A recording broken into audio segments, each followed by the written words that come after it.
berikan saya ketenangan untuk menerima apa yang tidak bisa saya ubah, keberanian untuk mengubah apa yang bisa saya ubah, dan kebijaksanaan untuk tahu perbedaan antara keduanya.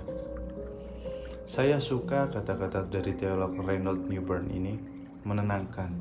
Ini selaras dengan aliran pemikiran yang beberapa tahun terakhir saya berusaha jalankan dalam keseharian. Stoikisme. Stoikisme muncul pada zaman Yunani dan Romawi kuno, ditemukan oleh filsuf Yunani Zeno dan dikembangkan sederet filsuf Romawi Seneca, Epictetus, dan juga Marcus Aurelius. Selama ratusan tahun, pola pikir ini populer baik di kalangan budak ataupun aristokrat. Mereka menganggap filosofi ini sangat berguna dalam keseharian karena mengajarkan mereka cara untuk tetap tenang, terutama dalam menghadapi situasi sulit tak terduga.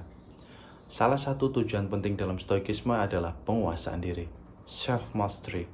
Seseorang yang bisa menguasai diri dengan baik, cenderung tenang, tahan mental, dan punya emosi yang seimbang. Apa prinsip stoikisme? Penjelasan sederhana dari para stoik begini. Kita hanya bisa mengendalikan apa yang ada dalam kendali kita. Apapun di luar ini adalah hal eksternal di luar kendali kita.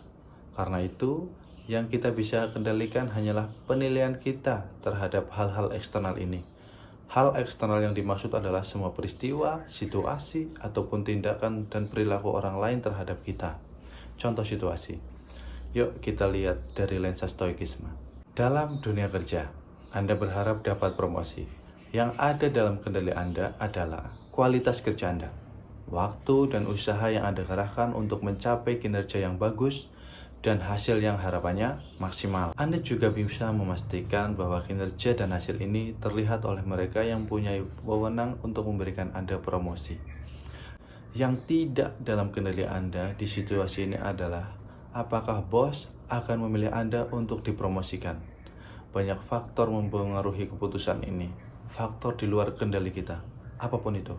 Anda hanya bisa memastikan bahwa perilaku dan tindakan Anda selaras dengan apa yang dibutuhkan agar dapat promosi.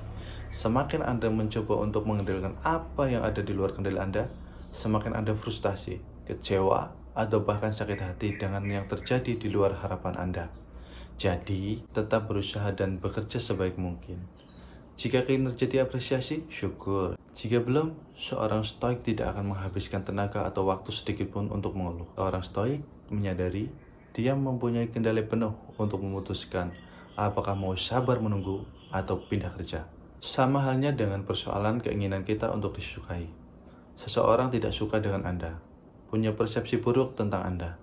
Anda mau marah balik atau menjelaskan sampai mulut berbusa kepada orang ini, belum tentu Anda sukses mengubah cara pandangnya terhadap Anda.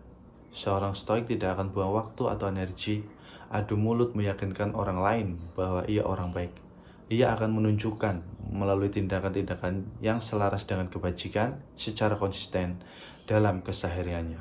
Speak less, act more. Kalau orang lain mau suka atau nggak suka, ya terserah dia.